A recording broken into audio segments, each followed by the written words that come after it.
Every night, she heard her baby crying. But the doctors had told her the baby never survived. People say grief plays tricks on your mind, that you hear things, see things. But what happens when the voices don't stay in your head? What happens when the crying gets louder, every single night? Her name was Anna, 23 years old. Her first pregnancy ended in tragedy. She carried her son for 9 months, only for doctors to tell her he never took his first breath. She buried him. She tried to move on.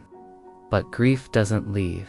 It clings. It poisons the quiet moments. 2 weeks after the funeral, Anna woke up at 2 a.m. to the sound of a baby crying. She sat up in bed, frozen. The sound was soft, almost like a newborn's first wail.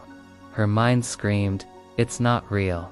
But her heart whispered, "It's him." She followed the sound down the hallway, to the nursery. The door was still shut. She pushed it open, her hands trembling. Silence. The crib sat in the corner. The baby blanket was neatly folded. The mobile with stars and moons hung motionless. Nothing. She stood there in the dark, shaking, whispering, "Please, don't do this to me." But the crying came back the next night, and the night after, always at 2 a.m., sometimes soft, sometimes loud enough to shake the walls. Every time Anna entered the nursery, it stopped. But the silence felt heavier than the sound. Her friends told her it was grief. Her mom begged her to pack away the crib, but Anna couldn't. She needed to believe it was real, that somehow her baby was still with her. One stormy night, Anna whispered into the dark, "Please, please, let me see you." And for the first time, the crying didn't stop. The mobile above the crib began to spin slowly, though no breeze touched it. Then she saw it. 2 tiny handprints pressing into the crib sheet. Fresh, clear, the size of a newborn. Anna's knees gave out. Tears spilled down her cheeks. "My baby," she whispered. But the handprints didn't fade. They multiplied. 4, 8, 12. Dozens of small, pale hands pressing up from beneath the sheet, and the crying changed. It wasn't just one voice anymore. It was many. A chorus of wailing infants, echoing through the room like a funeral song. Anna backed away, covering her ears. She screamed, "Stop!" And instantly, the room went silent. The handprints vanished. The mobile froze. But when she glanced at the nursery window, she saw something that made her blood run cold. Her reflection was holding a baby. But when she turned, her arms were empty. The next night, Anna didn't sleep. She sat awake, staring at the nursery door, waiting. 2 a.m. came, and right on time, the crying began. Her body shook, but she stood, slowly.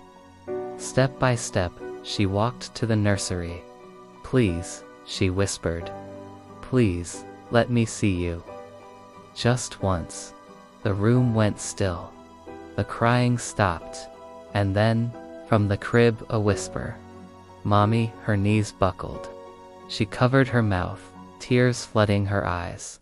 But the whisper wasn't alone. More voices joined.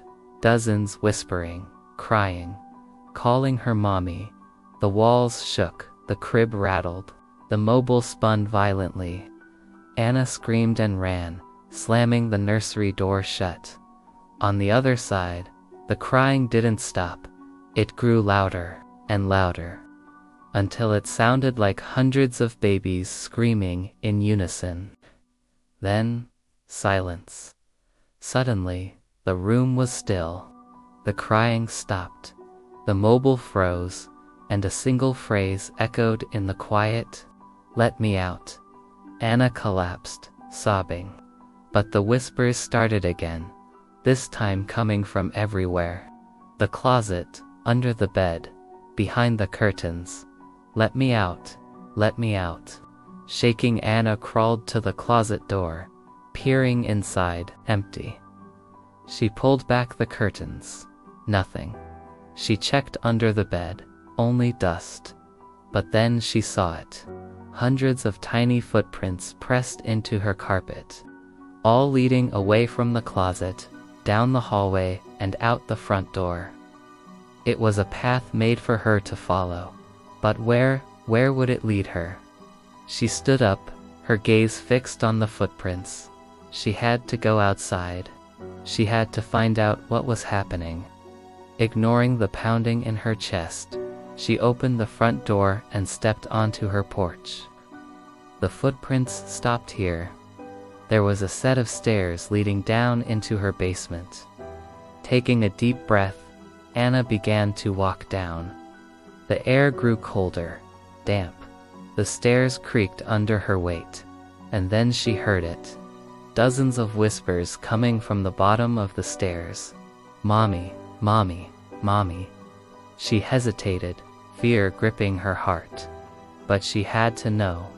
She descended the last steps and came to a landing. The whispers seemed to come from everywhere.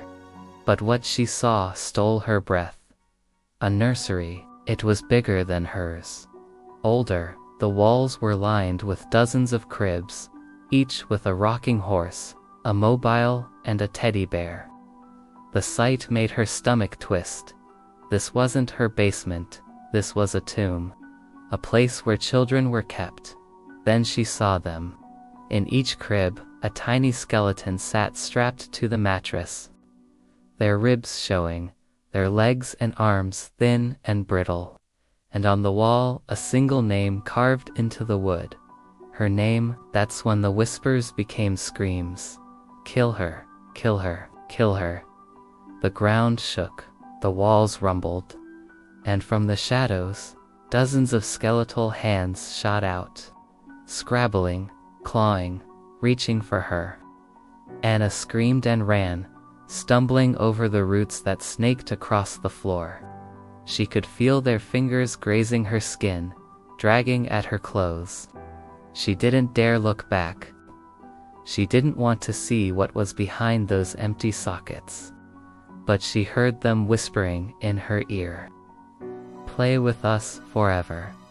Anna ran until she reached the ladder leading back up to the basement door. But when she turned, the stairs were gone. The nursery was vanished. She was trapped. Trapped with the ghosts of children, forever crying out for their mother. And Anna knew then, they weren't her children.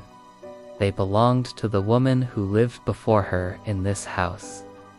A woman who had lost her children, one by one, and had buried them all in the backyard. A woman who had gone insane, holding on to the only thing that brought her comfort, their cries. A woman whose spirit now clung to Anna, whispering promises of motherhood and offering her a chance to replace the children she never had. But Anna knew she couldn't stay. If she did, she would become like the woman before her, forever trapped in a cycle of sorrow. She had to break free. With a newfound determination, Anna climbed the ladder and burst out of the basement door. She ran across the lawn, ignoring the whispers that urged her to stop, that hinted at a darkness beneath the soil. She didn't dare look back. She didn't want to see the graveyard in her backyard. She didn't want to know how deep the woman's madness had taken root. When the police found her later that night, she was sitting on the curb across the street, clutching her knees and sobbing uncontrollably. When they asked her what happened, she couldn't speak at first. All she could do was point to the house and whisper, "They won't stop crying." As the officers led her away, she glanced back at her house, at the window in the nursery where she used to rock her own baby. And for a moment, she thought she saw a face looking back at her, a face that was both familiar and terrifying, the face of the woman who lived before her, the face of the mother who cried. As she walked away, the crying started again, faint at first, then growing louder. Mommy, mommy, mommy. But she didn't look back. She couldn't bear to see the ghosts of children or the madness of their mother. She just kept walking, hoping to outrun the whispers and the cries that would forever haunt her dreams.